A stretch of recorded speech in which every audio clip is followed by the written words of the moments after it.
Welcome to FO Talks. I am Anton Schaubel, Fair Observer's Chief of Staff. With me is Rakesh Kaul. He's a business leader, and he's also written two best-selling books on Jammu and Kashmir, The Last Queen of Kashmir and Dawn, the Warrior Princess of Kashmir. India is at the polls right now. While these elections are the largest in history, they've also been relatively uneventful. Jammu and Kashmir, however, has been an exception. In an unexpected development, the ruling Bharatiya Janata Party, or the BJP, decided not to contest 3 out of the Union Territory's 5 parliamentary seats.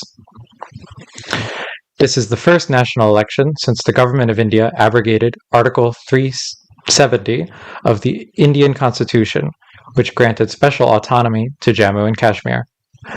J&K had wide leeway in its internal affairs, while the national government oversaw defense, external affairs, and communications.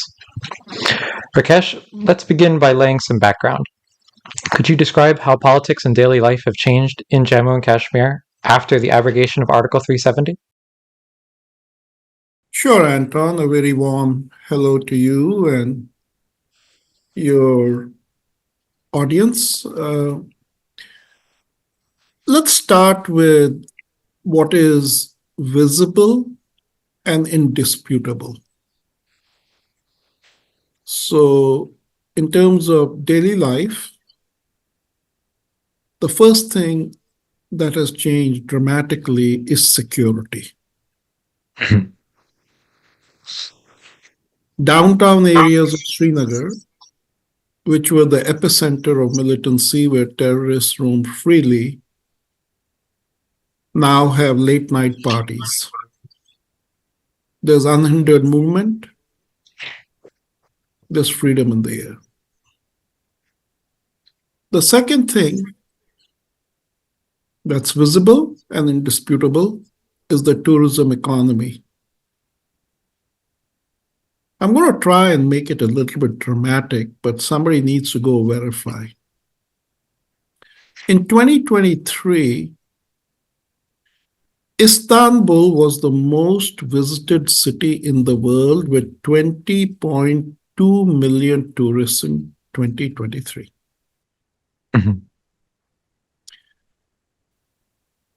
Same time period, Kashmir, and anybody who goes to Kashmir goes to the city of Srinagar, the capital,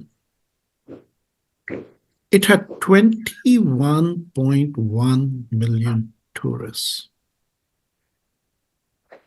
Let that sink in. Through mid-May 2024, the numbers are even higher than prior year. So there has to be a mind shift that Srinagar may actually be the number one visited tourist city in the world. It was quite an impressive shift. And one that even the Indians don't recognize. The seismic shift. Now, that's volume. But because capacity is limited, pricing has shot through the roof. Every single room, the prices are global prices. And you can't get the room. You can't get rental cars. You can't get restaurant bookings. And so what has happened? What has happened is pre-1970, a very small oligarchy saw its bank balances rise. Today, that oligarchy is crying because its bank balances are depleting, but the common man's bank account is rising. And this common man is smiling. They're working hard. They're making money. They're making a lot of money. Now, let's talk about the politics, how it has changed. Very simple. Pre-1970, the common man had to follow the diktat of Pakistan-sponsored terrorists, and the overground political workers reflected that. It was very simple. There were hartals, stone throwing.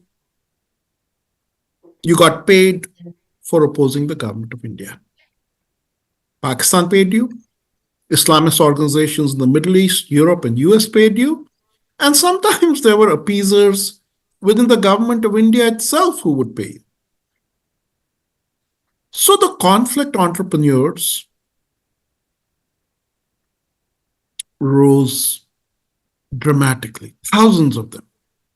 They made a lot of money, whether they had grabbed hold of the land mafia or the wood mafia, or in some cases, other strangleholds on the economy.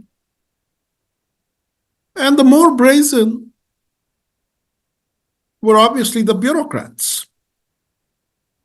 60% of all welfare was siphoned off by them. They had become so bold that they had even grabbed the number one state bank, Jammu and Kashmir Bank, and you can see the scandals that happened there. But all of this ignores what is most telling about the change in Kashmir. And that is what is not happening. The silence of what is not happening is deafening. Today we have a major conflict going on because of Hamas's violent attack on Israel.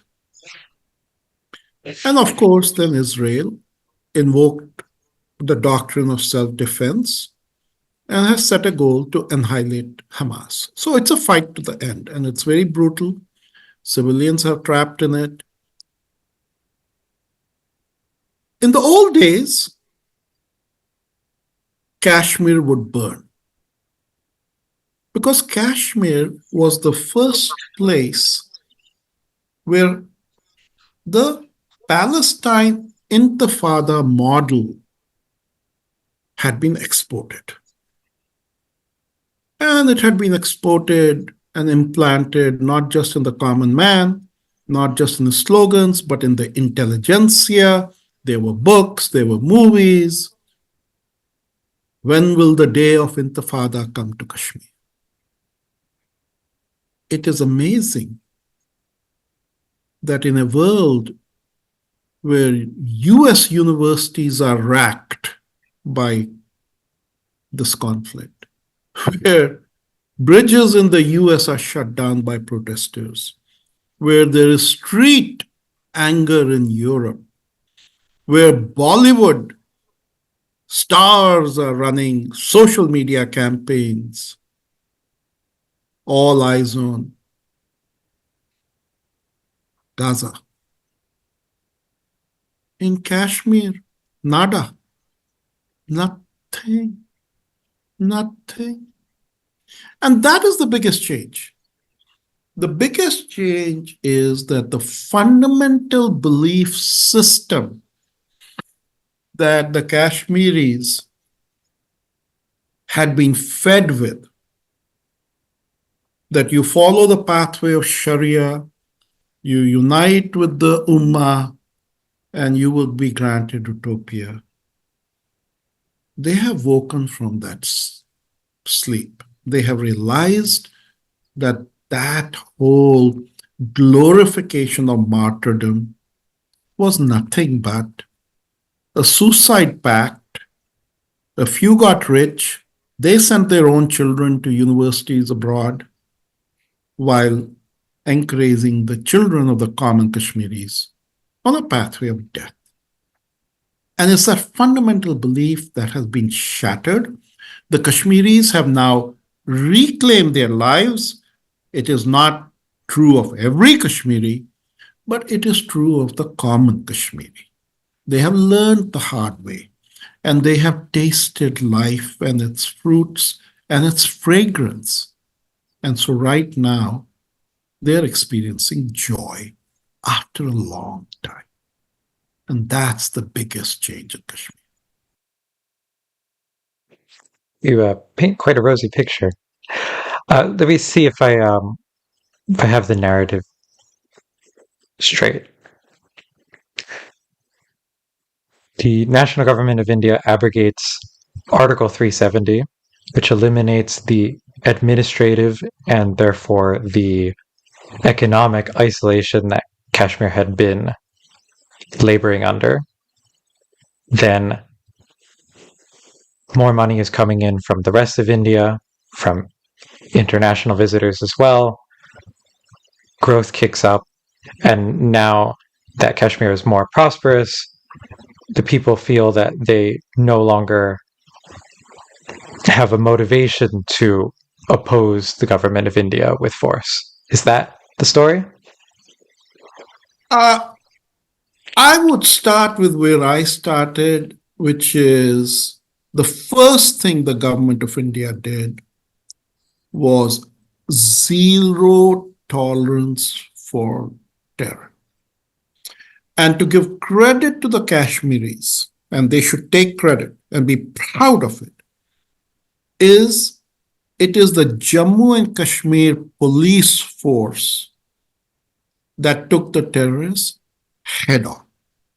Mm-hmm. And it is they who completely have eliminated that threat. So whereas pre-Article 370 at that time, there may have been 2,000 terrorists roaming freely, today that number is probably down to 100, 150. So they're still capable of the sporadic lone wolf attack. That much will still go on.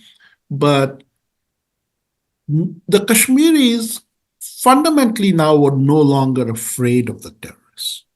And therefore their diktat, that grip of the diktat, was over. And the Kashmiris could now act in their self-interest. And so I think that was the starting point, and a very wise starting point. Zero tolerance for terror.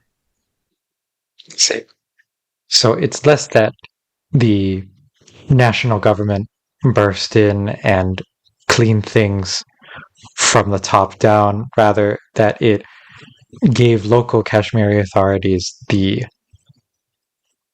freedom to do what was in everyone's interest. That, I think, is a good way to say.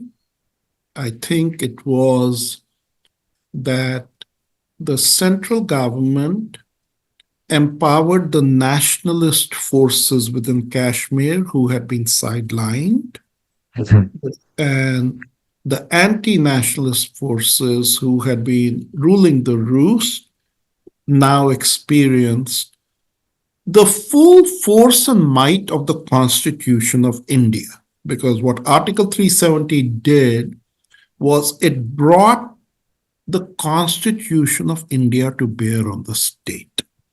And so all the benefits flowed in, but also the iron fist of the Constitution of India, which would brook no tolerance, zero tolerance for secession and zero tolerance for violence. And so the lieutenant government started running the state. And what he did was he firmly established development of the state as his mission. And soon the Kashmiris were reveling, and the narrative changed, where now they were seeing oh, we are a people with the highest bridge, rail bridge in the world. Oh, our roads are the best. Oh, look at this train that's just going to come in from, across the mountains and into the valley. So suddenly now development and development stories uh, began to take center stage. And that was coupled with government bureaucracy. This was probably the most corrupt government within India, the state government, and that started getting cleaned up, and the common people started experiencing the benefits of a relatively, I'm not saying it's perfect, but a relatively corruption free bureaucracy where now they could get the welfare benefits that the state had designed for them, and they could get rights. They could get rights. So, for example, just in the last couple of days, the government had made reservations in the educational system and jobs that has nothing to do with caste or religion or anything. It simply has to do with economically underprivileged section of society. It's an economic metric, 10% reservation. And so those things matter. Those grassroots things matter. They make a difference. And people are seeing that they can have a better life with better governance, better security. And Ministry of Home Affairs, which sort of pretty much runs the state in partnership with, the executive arm, in the case of security, Jammu and Kashmir Police, in the case of administration, the Lieutenant Governor's office. I would say overall, it's a feather in their cap. It's really case story of how the central government has gone in and turned around, failing, certainly, but a very sick state. And so it was on the path of a suicidal path, and they have healed it. It's a great turnaround story. Yeah. So you've given very high marks to the current administration of Jammu and Kashmir. Could you tell us a bit more who they are? Who are the personalities involved? What party is in charge, and what's the relationship with the central government? So, under the system, when the Lieutenant Governor of Kashmir, Manoj Sinha, got appointed, he is definitely a BJP appointee, and then he gets to bring his own team. It's not a political appointee. He gets to bring his own team. And I have run big companies. I've run bankrupt companies. I've run turnaround companies. And so I do have appreciation of how difficult a task it was. One can say it's very few people would have given it any probability of success. And the magnitude of the success really has to be understood, again, by what is not seen in the valley, but outside. So if you look outside today, in Pakistan-occupied Kashmir, you now have violent demonstrations. It's the exact reversal that has happened in the fortunes of the state. You now have in Pakistan-occupied Kashmir demonstrations, violent demonstrations asking that the state be merged with India. You have now terrorists who had taken sanctuary in Pakistan getting eliminated. So Pakistan is no longer a safe zone for them. Now, Pakistan claims that it's Indian agents who are doing that. I have no way of knowing, but I think at last count, there were more than 20 high-profile leaders of terror organizations that were operating in the valley that have been eliminated.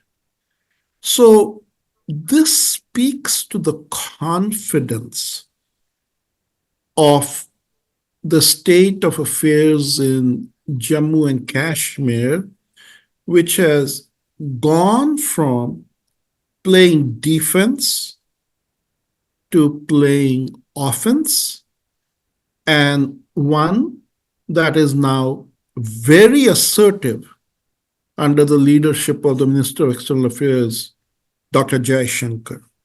So, do I give high marks to Prime Minister Modi, to Amit Shah, to the Lieutenant Governor, Mr. Sinha, to the J&K police, to Mr. Jaishankar?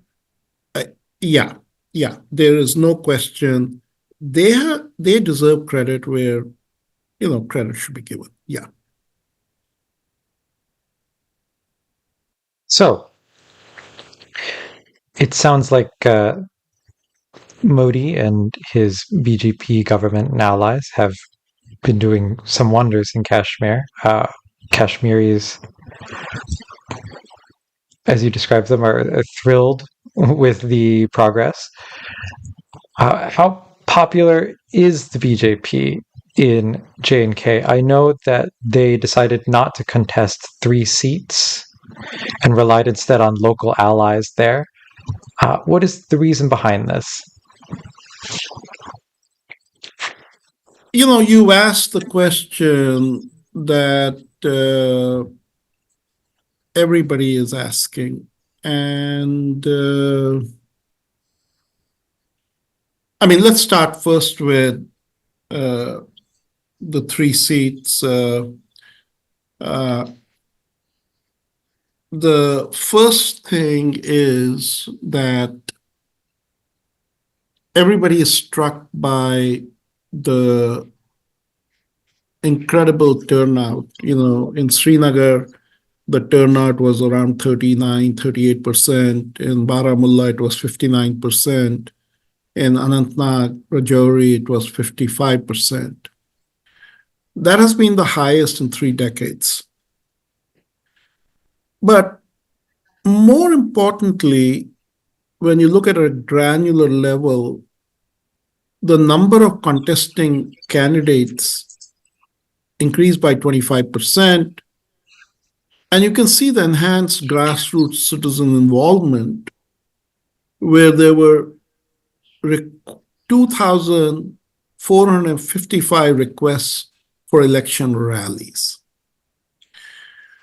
And when you look at the campaigns and you parse the campaigns, virtually nobody is taking the electoral fortune on a rollback of Article 370 removal. So that one is like, everybody understands. That one is rest in peace. Mostly the electoral campaigns have been centered around, okay, let's have the legislation elections, let's get our statehood working.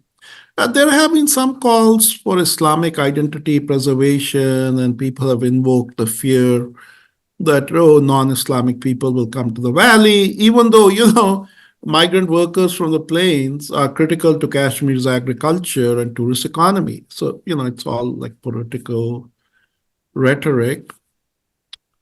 The Kashmiri pundits have also encouragingly returned to the electoral process in certain constituencies. Close to 40% voted. So they certainly have given evidence that they have the potential to regain what was always their ability to influence the electoral process. And that is to be the fulcrum vote.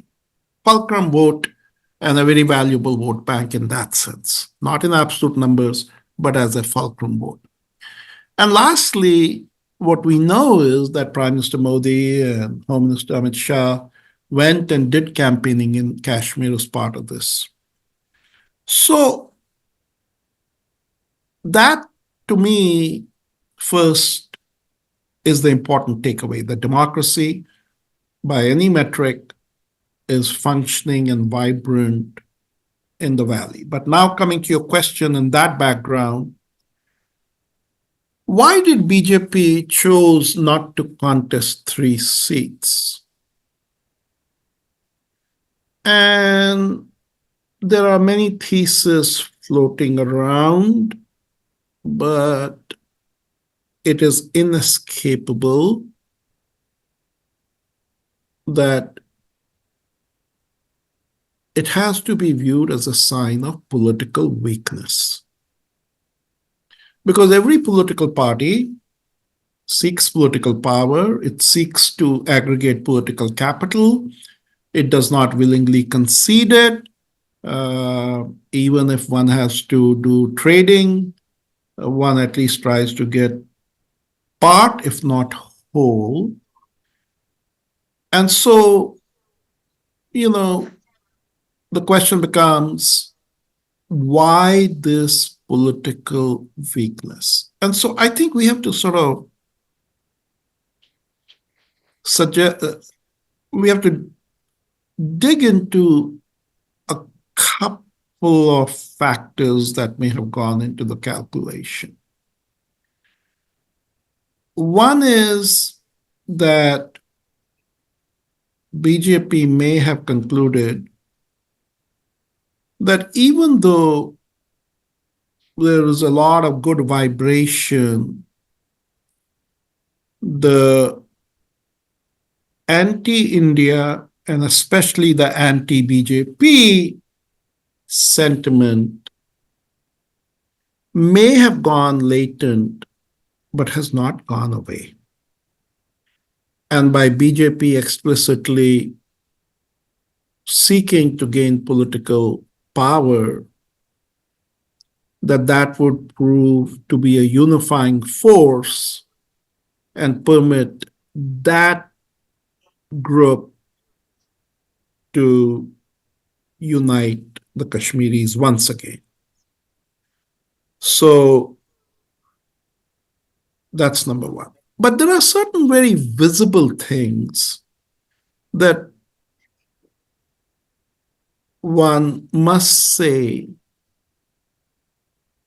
BJP did not have its act together.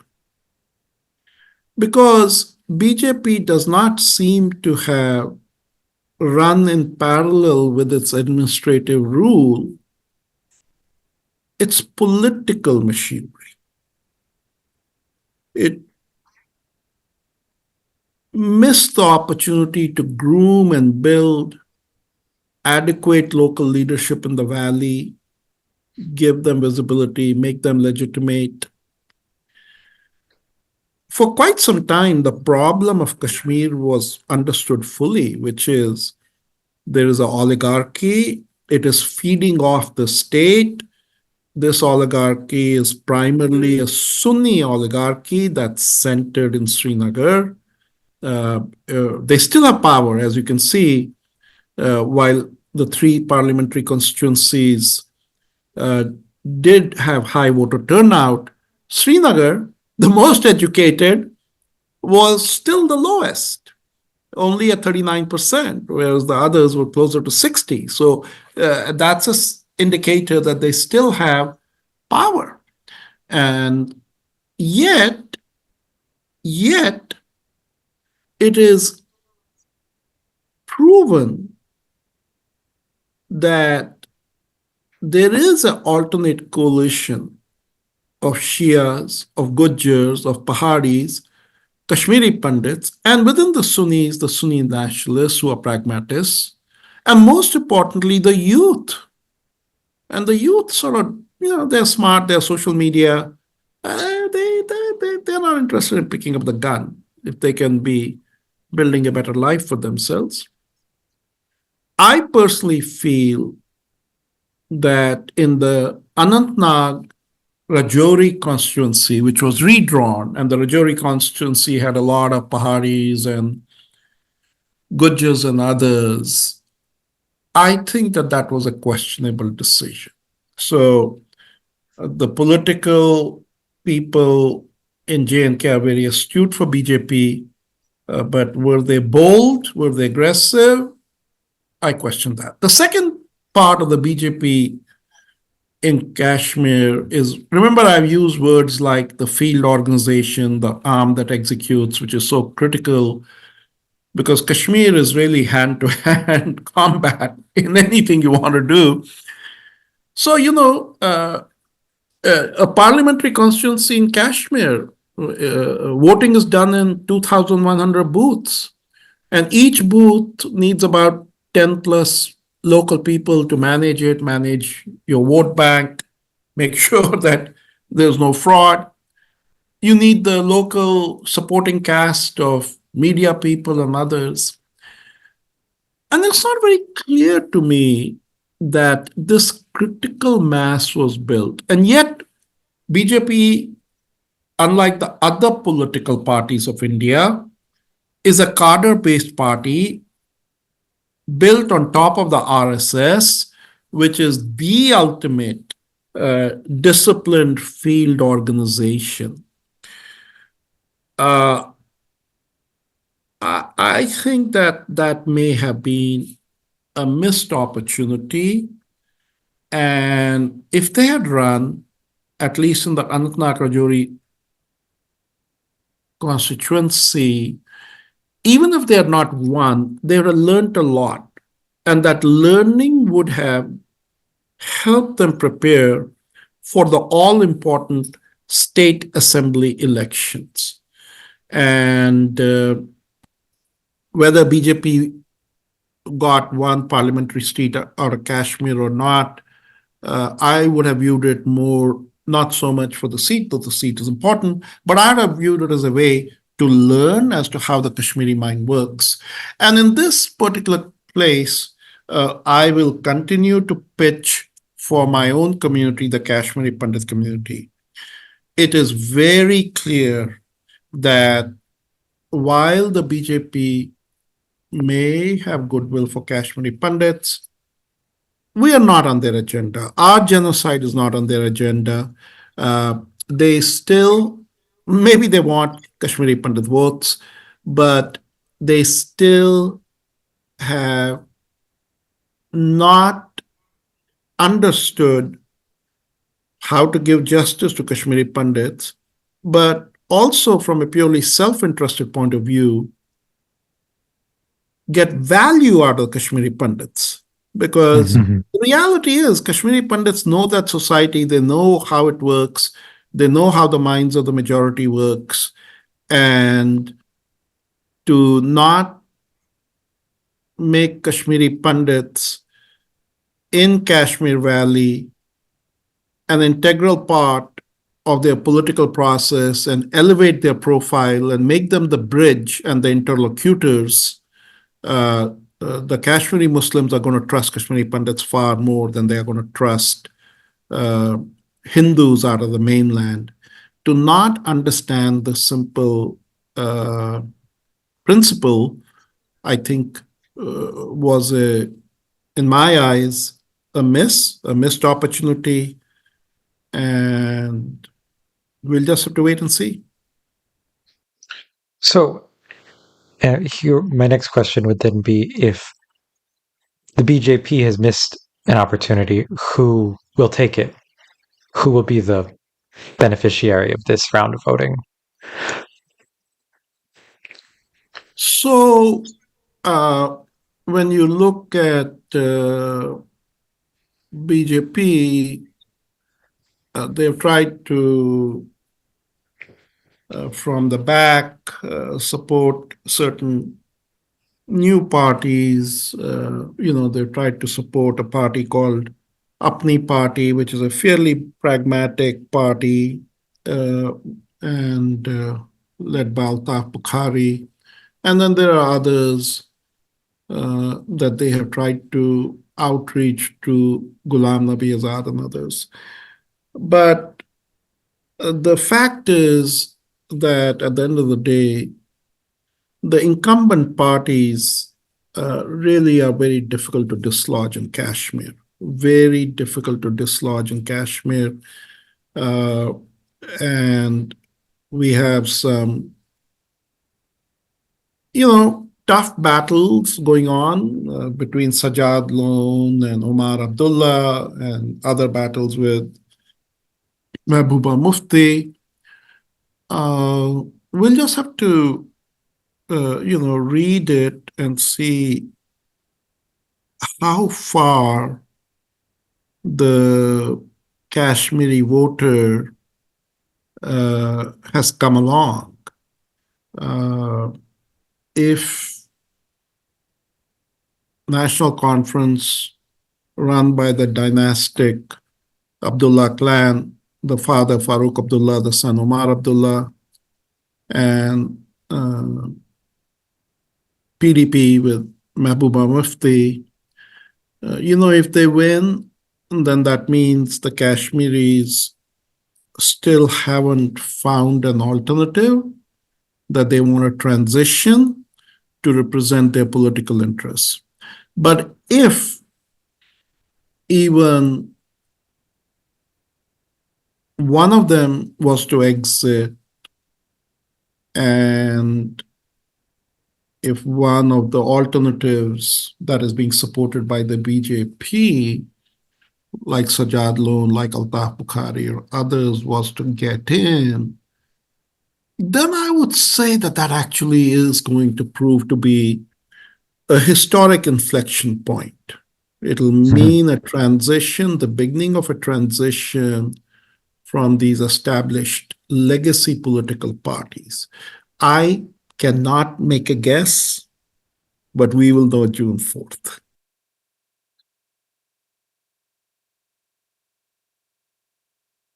All right. Well, with that, I wait with bated breath for the results to come out in a few days, as I'm sure you do as well.